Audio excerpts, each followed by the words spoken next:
Hey everyone, and welcome back to the channel. So as you've seen in many unboxing videos before, we have done loads of different guns, but this has been one of the most insane ones I've ever unboxed and got to use. So it's time to actually review her after skirmishing with her for a while. So this is the WELL Pro DSG. It is absolutely nutty out of the box at 50 RPS. Solid range, feeds perfectly, and shockingly hasn't broken down given some of the reputation of WELL in the past. Cheap and cheerful, and this is definitely affordable and very cheerful. So this replica out of the box, I think, was about 315, 330-ish from Taiwan Gun. So very affordable replica for someone that's very high speed, and it's just a lot of fun. It's just such a funny, it's just a funny trigger pull. It really is. So out of the box, what you're getting is full metal body, nice metal lock and Picatinny. Everything's pretty much metal except for the grip. That's polymer, metal, metal, metal, metal, polymer, rubber, metal. So most of it is metal in that aspect. It's got a nice wee weight to it, probably about 3 kilos roughly, though that is, some of this is of course the optic and the camera. But for the price that you get, shoots perfectly, solid out of the box. The only issue is coming into Northern Ireland, you do need to cut the spring and reduce the power. It is shooting 390 FPS out of the box at DSG, which is absolutely nutty. So you do need to cut a couple of coils off for it to be legal and for sight play within Northern Ireland at 1 joule. So mine is sitting about 0.981 joule, roughly, give or take, from the chrono. Because of the weather conditions, the minute is pissing out of the heavens. I am not bringing my chrono out, as last time I'd done it and it got soaked, it completely fried it. So I'm hoping you'll trust me on this one. Please, for love of God, don't send the police to my door. But no, 100%, this is shooting 1 joule an hour. Had to take 2.5 coils off it, and it works perfect. So without further ado, let's get into the range test and see how this does. And obviously getting to use a bit of fun full auto.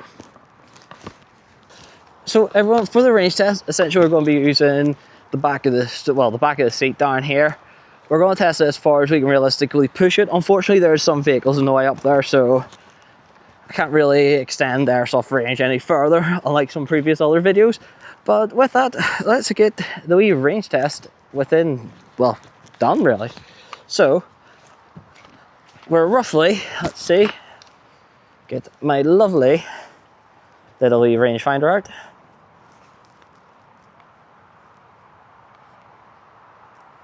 Move back slightly. We're about 30 meters roughly on the rangefinder.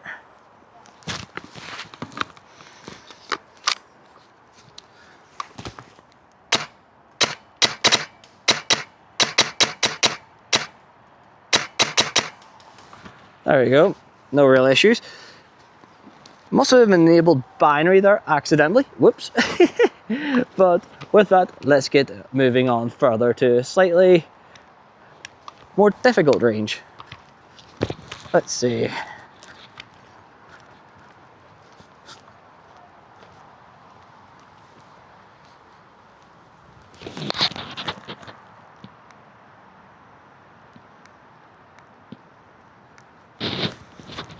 Should be here, should be about 40.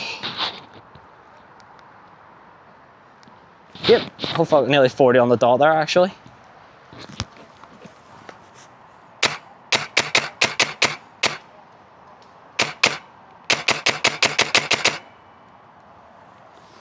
Yep, reaching down there, no problem at 40. Let's go up there.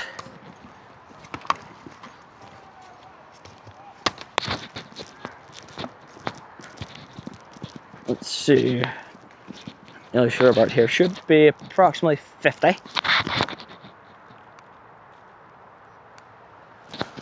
51.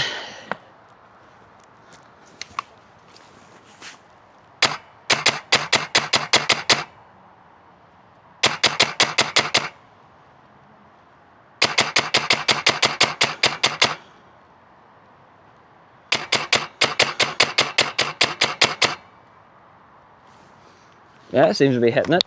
Not really accurate at that range, but they're going down range. So, score to 60.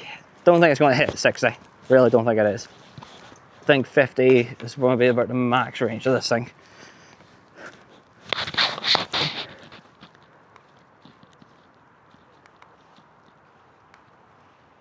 Right, we're at 60-ish. 60.9 or something like that.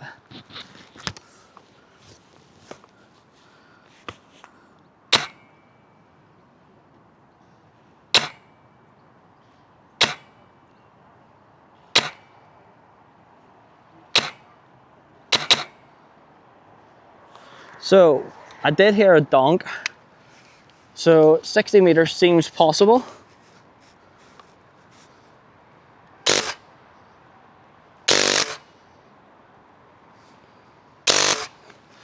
Oh fuck, that's me out already. Doing them short tests, as you can see, they do not last long, the BBs.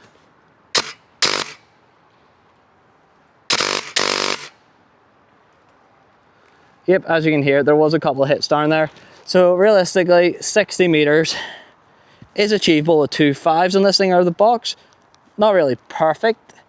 In my opinion, I do like my engagement distances to be closer to maxing at 70.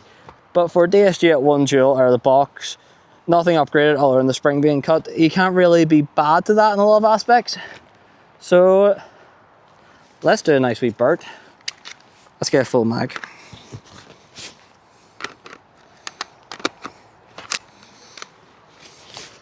Because that's all what you're here for, isn't it? The burst.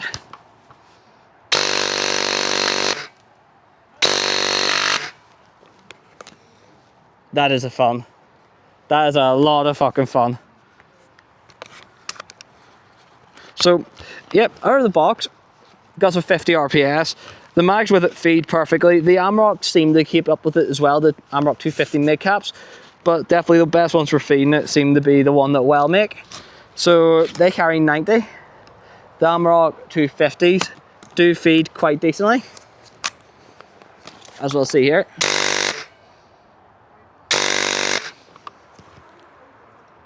Oh, there's another hit down there. But as you can see, feed's perfect. The AMROCs work well on this thing. Can't really be bad to it. So, with the range test complete, let's get into the final thoughts and my personal opinions on it. So, with everyone, with the range test complete, as you can see, it does achieve decent range with the build it comes with out of the box. It seems to hop consistently. Range isn't bad. Accuracy is a bit to be desired, but 60 meters is very achievable on it, especially with that rate of fire. Out of the box, I can't really think of anything else I would change other than offering downgraded options rather than having to get people to cut the springs. But other than that there, I think this is 100% worth the money. A lot of fun if you're looking for a funny gun out of the box and something stupid, but definitely more of a novelty than anything else in my realistic opinion. Yeah, need to use a lot of bloody magazines with it, and you probably will piss a few people off, as it is beyond stupid. You don't really realistically need 50 RPS. 25 RPS even at times seems a bit excessive, but let's be honest, it's funny as all hell. So with everyone, to round it up, great rate of fire, full metal build. The build is solid. Pricing at about 315 from Taiwan Gun. You can't be bad to it. You really can't for a full metal build. DSG out of the box, electronic trigger unit, basic MOSFET, and 11.1 capable. So you can't be bad to it at all. So with everyone, thanks again for watching. Please like and subscribe. And if you haven't as well, please do join us in Discord. Discord's slowly growing, getting more people in it, and it is good banter. So with everyone, thanks again for watching.